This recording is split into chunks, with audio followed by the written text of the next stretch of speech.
Failure is often not what people fear. It's the fear of being seen while failing and being seen as a failure. Yo, can we talk about this?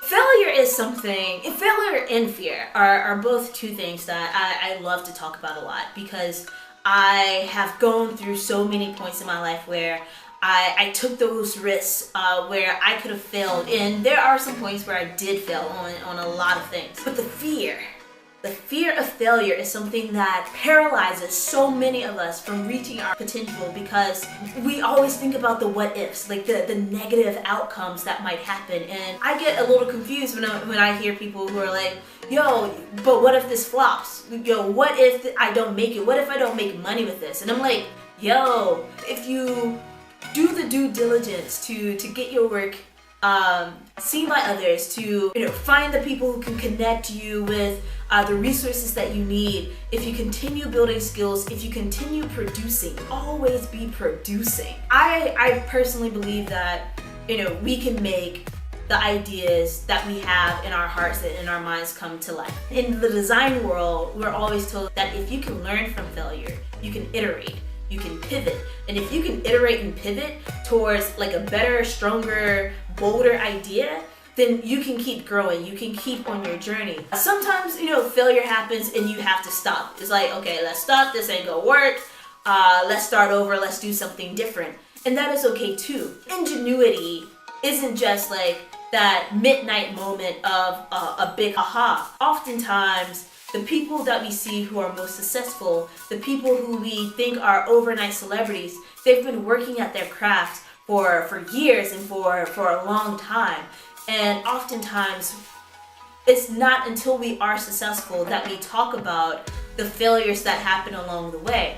And part of that is a pride thing. It is that we don't want to face the embarrassment, the ridicule, the trolling, the public opinion about who we are and what our worth and our value is based upon an idea failing or something in our life going wrong. The fear of failure isn't necessarily the failure itself, it's the pride and the ego. It's that sense of embarrassment. It's people knowing that you messed up or people knowing that you had an idea that flopped. And I think if we can push ourselves to see that there is strength in our vulnerability and there is strength in asking for help and admitting like what we don't know and pursuing that knowledge in order to pivot, jump back, bounce back, I think we can get more people living out their most passionate lives. So often we settle into a traditional job. We settle into the cookie cutter lifestyle because that is easy, that is consistent, that is an experience of very low risk. But the people that we see oftentimes that we're admiring for their relationship goals, for their big ideas, for the awards that they're winning, for the lifestyle that they have, the abilities and privileges that they've been able to access, they've had the hustle to bounce back easily from those. And so my encouragement to people is that as we think about the things that we want to have in our lives, both materially and intrinsically, like in our souls, who do we want to be in this world? I encourage each and every one of us to really wrestle with the things that we fear most and understand, why do we fear them? Is it really that we fear failure? Or is it that we fear people seeing us as a failure? Is it that our pride is so big that we don't want to take the risk of making a mistake? Is it that we stay in places of complacency because there is a fear of growth?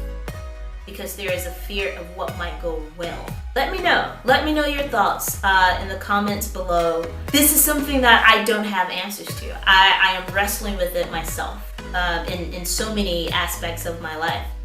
But I trust and I welcome you to be on this journey with me, to find our our points of boldness, to overcome our fears of failure, to overcome our pride and our ego that keeps us from pursuing those things that we really, really want in life. So yes, stay on this journey. Give this video a thumbs up if it provoked a thought for you. And of course, subscribe and stay tuned for more. There are many more Sticky Notes to Self videos that I'm making. There are also a lot of great videos in other series like Decoded and on other channels like the D and Tim channel that we're creating. And I want to know what you want to have produced so that we can continue to build and grow as creators, as doers, as makers together.